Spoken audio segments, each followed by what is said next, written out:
Hello दोस्तों, क्या हाल चाल है। आशा करते हैं कि सब ठीक ठाक है। आइए एक नए वीडियो में आप सभी का स्वागत है। आज क्लास 10 चैप्टर है हम लोग का ट्रिगोनोमेट्री, ठीक है। उससे एक क्वेश्चन लिए हैं। क्वेश्चन बहुत ही अच्छा है। इस क्वेश्चन को बनाते हैं, देखिए, ठीक है। क्वेश्चन क्या है, if angle A and angle B are acute angle. Angle A और एंगल बी क्या है, एक्यूट एंगल है। Such that cos A equal to cos B, then show that angle A equal to angle B. यानी दो जो acute angle हैं, angle A और angle B, दोनों आपस में क्या होंगे, इक्वल होंगे। कब? जब ये दिया हुआ है cos A equal to cos B।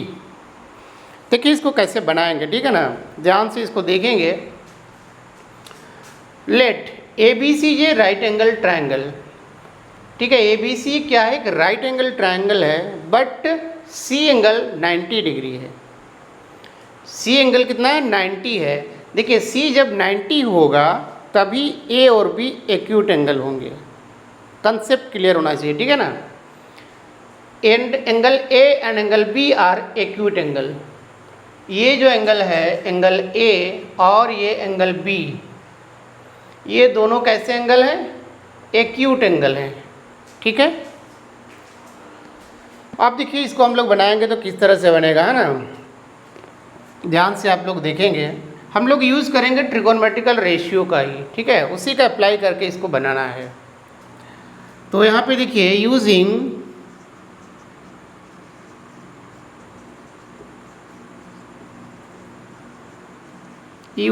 Trigonometrical ratios.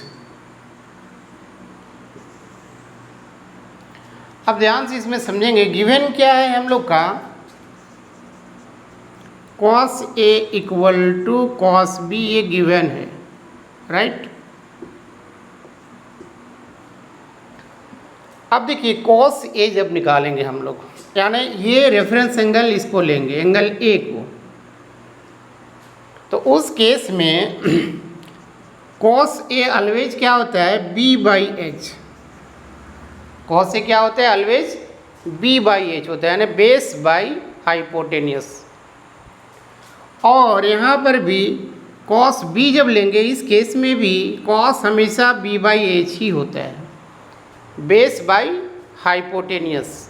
But अब देखिए एंगल चेंज करने पर क्या होता है, उसका बेस चेंज हो जाता है, ठीक है। अगर इस एंगल को लेंगे तो बेस हम लोग का AC हो जाएगा। एंगल B लेंगे, उस केस में हम लोग का बेस BC हो जाएगा, ठीक है। अब इसको हम लोग देखते लिखते हैं ना, कैसे, ध्यान से समझेंगे। B/H तो है, ये फंडामेंटल है, ठीक है। बट इस फिगर के अकॉर्डिंग हमको अब लिखना है, क्योंकि हमको प्रूव करना है angle A equal to angle B। तो ध्यान से समझेंगे, जब cos A ये, तो बेस हो जाएगा हम लोग का AC, यानी हम यहाँ पे लिखेंगे AC/AB।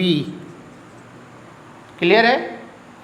That equal to B/ again है, बट एंगल यहाँ ले रहे हैं B, रेफरेंस एंगल हो गया यहाँ पे हम लोग का B। उस केस में जिसके साथ ये एंगल बनता है वो बेस कहलाता है। क्या कहलाता है, वो बेस कहलाता है। तो इस केस में हो जाएगा BC बेस और हाइपोटेनियस अगेन AB ही रहेगा। तो यहाँ पे हो गया हम लोग का BC बेस हो गया और ये हो गया हाइपोटेनियस। अब देखिए नीचे AB कैंसिल हो जाएगा सिंपली। तब हम लोग लिख सकते हैं AC equal to BC, AC equal to BC। अब ध्यान से देखेंगे, ये साइड और ये साइड दोनों क्या हो गया, आपस में इक्वल हो गया।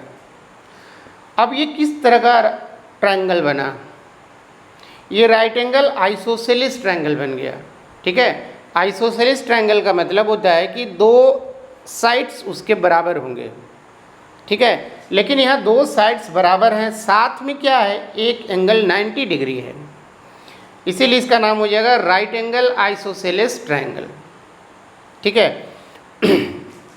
अब देखिए ये साइड और ये साइड जब इक्वल हो गया तो हम लोग लिख सकते हैं कि angle A equal to angle B, यानी दिस इम्प्लाइज क्या हो जाएगा, angle A that equal to angle B। Hence proved.